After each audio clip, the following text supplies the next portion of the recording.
Welcome to MPS Now, your source for the latest news from Montgomery Public Schools. In this episode, we're spotlighting school safety, celebrating the impact of our Teacher Residency Academy, meeting a young artist making her mark, and showing how perfect attendance is paying off for our students. This is MPS Now.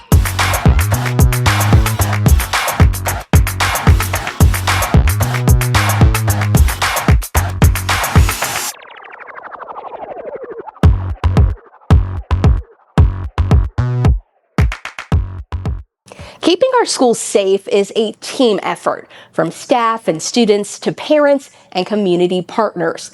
Everyone plays a role. Here is how MPS is building a culture of awareness, accountability, and care.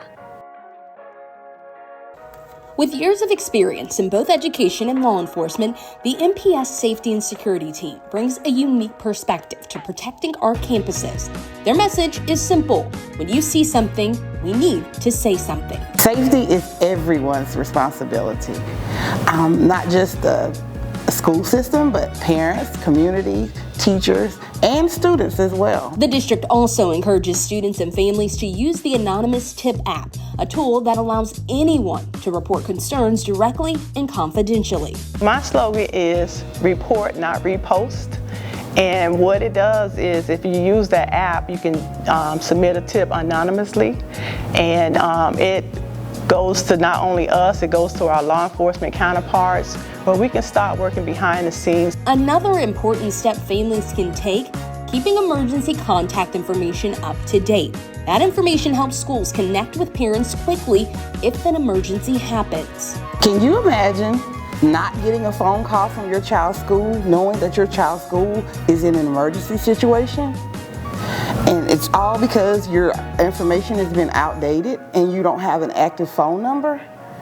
That is one of the scariest things as a parent. The second thing I would say is not to respond to our schools during an active emergency, specifically a lockdown, because we can't open our doors. Staff are not available to answer phone calls, to vet out questions for parents, because we're actively responding to that threat in school and trying to mitigate that. Safety and Security also works closely with local law enforcement and first responders. And we work hand in hand with them. They know our buildings, they know every crevice of it, and training with them, receiving the same training that they do, it just strengthens our partnership and response efforts. From drills and planning to daily awareness, MPS wants every student, staff member, and family to remember safety is everyone's responsibility. Just know that your kids are safe in our schools, and safety is everyone's responsibility.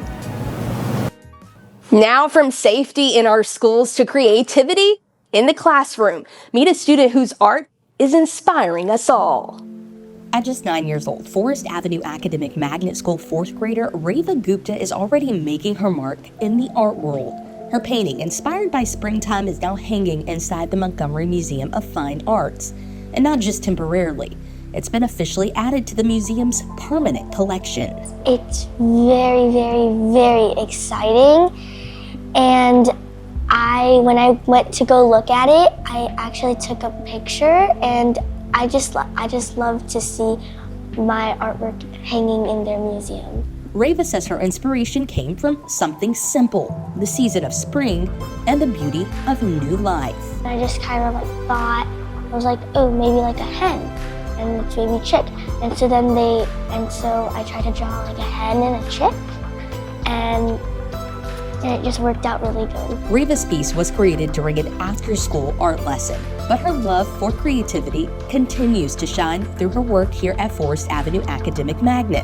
Her art teacher, Rebecca Lee, says Reva's work reflects creativity, skill, and heart. She's really just quite spectacular, and she's been doing things like this since first grade. When we started, we had COVID for a little while, so we did virtual art, but then after that, she's been just producing art. She has just a real talent. Lee says this moment is not only a win for Reva, but also MPS's commitment to the arts, a vital part of helping students express themselves and problem solve. I'm really proud of MPS for putting an emphasis on art where a lot of schools don't, and I think they're MPS has realized how important art is. Raven's friends and family could not be prouder, and she has advice for other young artists chasing their dreams. I thought that in my sketchbook it just stayed there for a long time until my art teacher pulled it out and said, we're gonna submit this to the fair. And so then I just got really excited. So my advice to them is just like, don't give up, just try your best no matter what. Reva's story reminds us that with practice and passion, our students can achieve amazing things. Up next, we're going inside the halls to see how MPS is preparing the next generation of teachers. Today, we are talking about teacher growth, the Teacher Residency Academy, and what this means for students. Today, I'm joined by Dr. Angie Pelton, our Director of Professional Development. Thank you so much for joining us. Thank you for having me. First off, can you talk a little bit about the vision for MPS's professional development and how that kind of translates to our classrooms? Well, professional learning is ongoing, it's job embedded, and it's teacher focused. So we want to change the image of professional development for something that you don't have to go and sit through, but you get to experience. And we also want to focus on helping teachers where they are. How does it translate into the classroom when we talk about that professional learning? So when you learn something, you have to put it in place immediately. If not, you automatically go to default mode, like what you've previously were doing or the way you were taught to do something. So we want them to have the opportunity to come and learn, but actually go back to the classroom and implement it. And sometimes, they have a little bit of a struggle. Well, that's where our coaching comes in, where we help them along the way. And once we keep coaching and coaching until it becomes a common practice for them. What makes our approach, the MPS approach, stand out? What makes it unique? Well, the Teacher Residency Academy is something that this is the third year that we've started this, and the goal was to build our own and to invest in our teachers. We have a large number that's emergency certified, which means they have a bachelor's degree in something else besides education.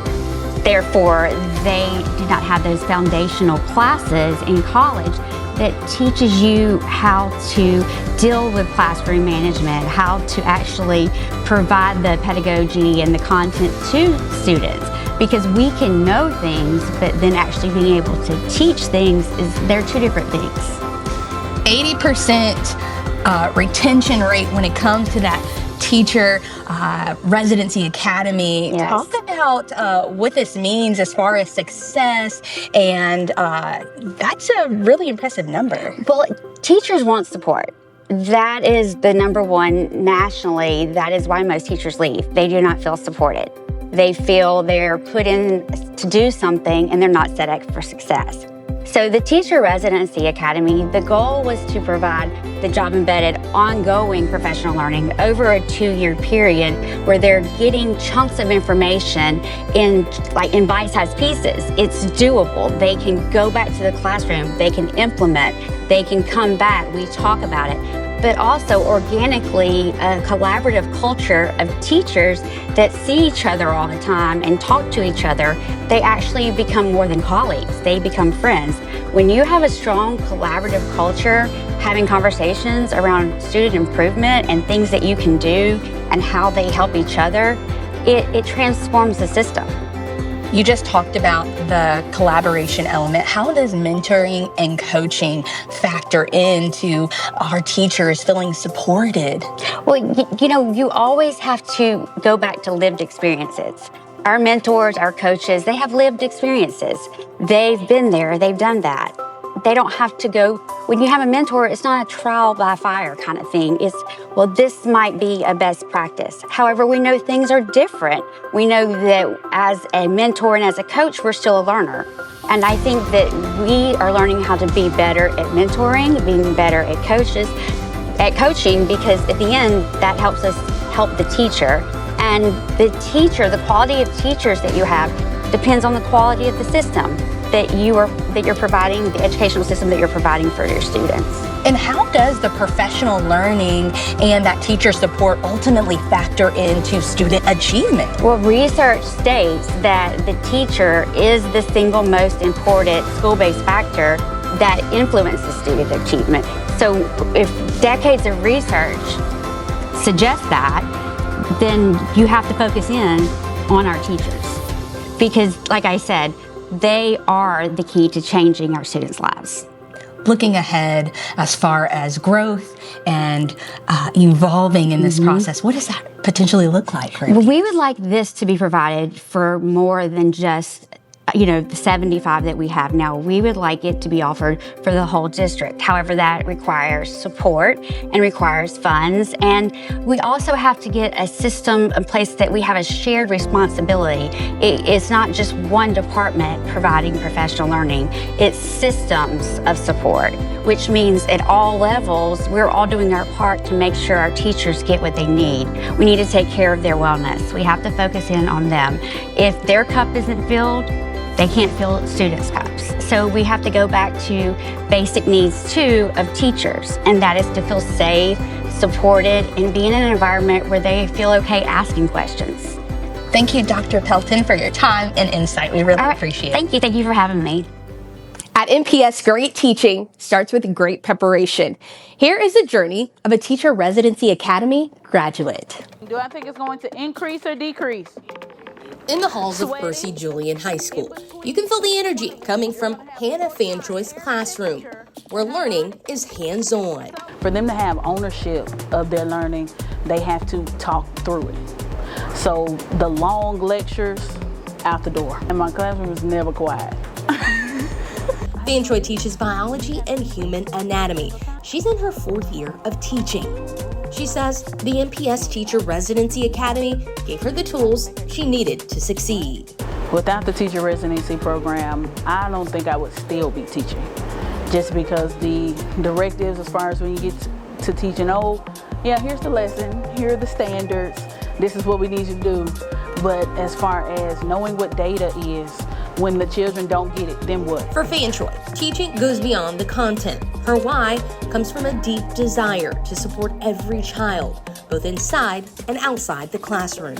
And I've always talked to being that person, if you have it, give it. If you can be that nurturer, if you can be that support system, be that for that child. It's that heart for students and our passion for creating those aha moments that keeps her motivated every day. Being able to help someone outside of yourself and it being your gift. It's incredible to see how programs like the Teacher Residency Academy are building a strong future for MPS. And strong futures start with our students showing up. Over 400 students across 25 schools were recognized and rewarded for not missing a day in school. Here is our special guest. If you repeat after me, say every day counts. Every day counts. Say it louder. Every day counts. One more time. Every day counts. So at this time, my surprise for you is on school day. There's a particular school day. I think you all are out of school that day. You all will get a free ticket to the fair. So how many of you want to go to the fair? Good. I want some of those turkey legs like Dr. Bird was talking about as well. I have been named ambassador, attendance ambassador for MPS, and encouraging the students to be present, to be prepared, to be productive. And as a part of that, I have partnered with the Kiwanis Club, as well as the Alabama National Fair, to give tickets to all third graders of MPS who have had perfect attendance from the first day of school. Being a president at school, it dictates the outcome of a student, the success of a student. It's more likely for them to graduate. So that is important for me, for us to pour back into our young people and to award them for their effort. Our students are excited about being here, being present, being on time, being prepared, and being productive. Just want to thank our community and our students for buying into our vision, as we've seen an increase in our overall attendance, improving from 91% to 96% within the month of September. If they're not here, we can't support their needs, so we want them to be here on time to receive instruction daily. It means a great deal because, again, it means putting that our message of being present, being prepared, and productive is actually resonating with our community. And of course, we're excited about our students. Our students are actually taking our challenge seriously.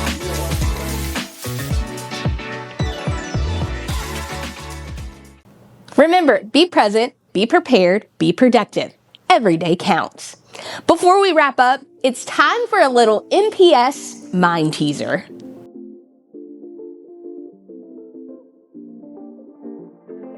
Here's today's question. Which MPS school holds the title of being the oldest school building still in use today? Here's a hint. It's home to some of our most talented young artists and scholars, and it first opened its doors way back in 1911. The answer is Baldwin Arts and Academics Magnet School. A big shout out to Mr. Darian Stovall and his homeroom class at Park Crossing High School for giving us the great idea to do trivia here on MPS Now. We also want to invite classrooms within our district to go ahead and send us an email. We'd love to shout you out. That's all for this episode of MPS Now. Remember, our schools, our communities, our future. Be sure to watch, share, and stay connected to MPS Now. We'll see you back here on October 29th.